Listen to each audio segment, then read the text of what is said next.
அப்படியே நம்ம வந்தோம்னா, இந்த வாசக்கால்ல வந்து எங்க மாமியார்லாம் பண்ண சொல்லுவா. இப்ப நான் வந்து என்னன்னா, பண்ண சொன்னா பண்ணிருவோம் நம்ம. அங்க வந்து வாசக்கால் கீழ வந்து அலம்பி, மஞ்சள் பூசி, அதுல வந்து குங்குமம் வச்சு அரிசி மாவுல இது பண்ண சொல்லுவா. அந்த வாசக்கால்ல அது பண்றதுக்கு என்ன அர்த்தம் இருக்குங்க? அ பொதுவாக நிலைக்கால் வந்து என்ன விசேஷம் அப்படின்னு கேட்டிங்கன்னா, அம் தேவதைகளும், தேவர்களும் அந்த நிலக்கால்ல வந்து வாசம் பண்றா. ம். இப்போ உங்க வீட்ல நீங்க எடுத்துக்கோங்களேன், எல்லார் வீடுகள்லயுமே ஒரு சின்ன வயசுல குழந்தைங்க இறந்த வீடுகள் இருக்கும். ம். எல்லா வீட்லயுமே இருக்கும்.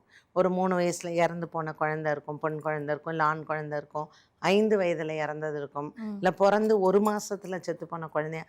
அந்த மாதிரியான பால்யத்துல செத்துப்போன குழந்தைங்கள் எல்லாமே ஒரு கன்னியா வீட்டு வாசல்ல நிக்குமாம். ஓகே.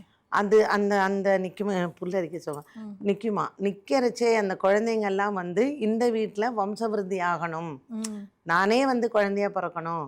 நானே இங்க வரணும் அப்படிங்கிற மாதிரி சிலது ஏக்கத்தோடையும் இருக்கும். ஓகே. ஸோ அந்த மாதிரி அந்த தேவதைகள் எல்லாம் இருக்கிறச்சே, அவங்கள நம்ம ஆராதிக்கணும். அவங்க ஆசீர்வாதம் நமக்கு வரணும் அப்படிங்கிறதுக்காக தான் செவ்வா, வெள்ளி மோஸ்ட்லி டெய்லி பண்ணாட்டா கூட, ம். செவ்வா, வெள்ளி இந்த 2 நாட்களும் நிலக்காலுக்கு கண்டிப்பா மஞ்சள் குங்குமம் வச்சு, ஒரு விளக்கேத்தி வச்சு, அத வந்து அந்த இடத்துல ஒரு மங்களகரமா வச்சிருப்பாங்க. ஏன்னா, அந்த தேவதைகள் அங்க இருக்கிறவங்க வீட்டுக்குள்ள வரலாம். அந்த வீட்ல குழந்தை இல்லாதவங்களுக்கு குழந்தை பொறக்கலாம். ஸோ இந்த இந்த மாதிரியான சம்பிரதாயங்கள எல்லாமே நம்ம விட்டுட்டோம். அதனால தான் இன்னைக்கு நெறைய ஐவிஎஃப் சென்டர்ஸ் எல்லாம் வந்துருச்சு. ஸோ உங்க வீட்ல நீங்கலாம் ஒரு ஐவிஎஃப் சென்டர் போகாம ஒரு குழந்தை பாக்கியம் வரணும் அப்படின்னா, உங்க வீட்ல இருக்கக்கூடிய கன்னிய நம்ம கும்பிட்டு தான் ஆகணும். அதுல ஆடி மாசம் ஆடியும், தையும் ரொம்ப விசேஷம். ம். அதனால கன்னி வீட்டு வாசல்ல கும்பிடுறது அப்படிங்கிறதுக்காக தான் நிலக்காலுக்கே நம்ம மஞ்சள் ஓகே. குங்குமம் வைக்கிறோம். இது வந்து நாங்க பண்டிகை நாள் தான் செய்வோம். இப்ப நீங்க சொல்றத பார்த்தா ஒவ்வொரு செவ்வாய், வெள்ளிக்கிழமையுமே அது ரெகுலரா கண்டிப்பா நம்ம செய்யணும். நம்ம ஓகே. விட்டுட்டோம். சோம்பேறித்தனத்தினால விட்டுட்டோம். நெறைய பேர் இப்ப அதுக்கு பெயிண்ட் அடிச்சிடுறாங்க. ஆமா. மஞ்சள், அந்த குங்குமம் அப்படி பெயிண்ட் ஆமா, அடிச்சு ஆமா. பண்ணிடுறாங்க. அதெல்லாம் அதான் நான் சொல்றேன் இல்லைங்களா? ம். எவ்வளோக்கு எவ்வளோ நம்மளுடைய சனாதன தர்மத்தில உள்ள விஷயங்கள குறைச்சிட்டோமோ, ம். எவ்வளோக்கு எவ்வளோ நம்ம பண்ணாம விட்டுட்டோமோ, அவ்வளோக்கு அவ்வளோ இன்னைக்கு அதோடைய பாதிப்புகள நம்ம அனுபவிக்கத்தான் செய்றோம்.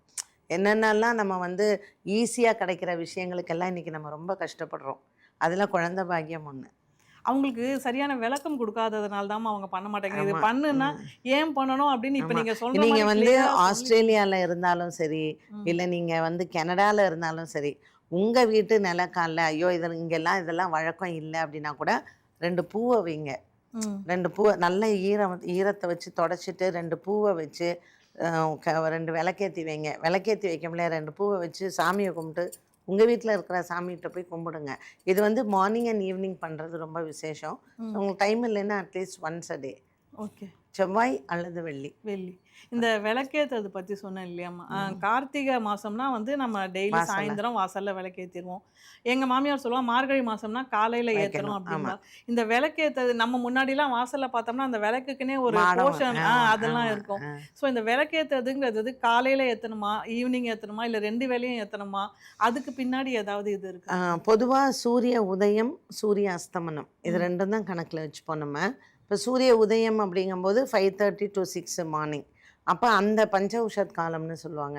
அந்த வேளையில இப்ப நீங்க கார்த்திகை மாசம் கேட்டீங்க. ம். கார்த்திகை மாசத்துல சாயந்தரத்துல விளக்கேத்துறதுனுடைய தாத்பரியம் என்னன்னா, தேவர்களுக்கெல்லாம் அது வந்து ஒரு விடியல் பொழுது. ம். அவங்களுக்கெல்லாம் காலையில அந்த 3 மணி அப்படிங்கிறது தேவர்களுக்கு. அப்போ அந்த நேரத்துல நம்ம சாயந்தரத்துல விளக்கேத்தி, அந்த தேவதைகளை எல்லாம் நம்ம வீட்டுக்கு அழைக்கிற மாதிரி. கார்மேகம் சூழ்ந்த ஒரு இருள் சூழ்ந்த காலம் அது. ம். மார்கழி மாசம் ஏன் காலையில வைக்கணும் அப்படின்னா, தேவர்களுக்கு அப்பதான் பொழுது விடியறது. அப்ப அந்த 4 மணிக்கு நீங்க பார்த்தீங்கன்னா, திருப்பாவை, திருவெம்பாவை எல்லாமே 4 மணிக்கு கோவில் திறப்பாங்க. எஸ். அப்ப தேவர்களுக்கு பூஜை. தேவர்கள் வந்து பிரம்மா, விஷ்ணு, சிவனை பூஜை செய்யக்கூடிய அந்த கால 4 மணி வேளையில, நம்மளும் வீட்டு வாசல்ல விளக்கேத்தும்போது, ம். தேவதைகள் எல்லாம் நம்மளையும் ஆசீர்வாதம் பண்ணுவாங்க அப்படிங்கிறது.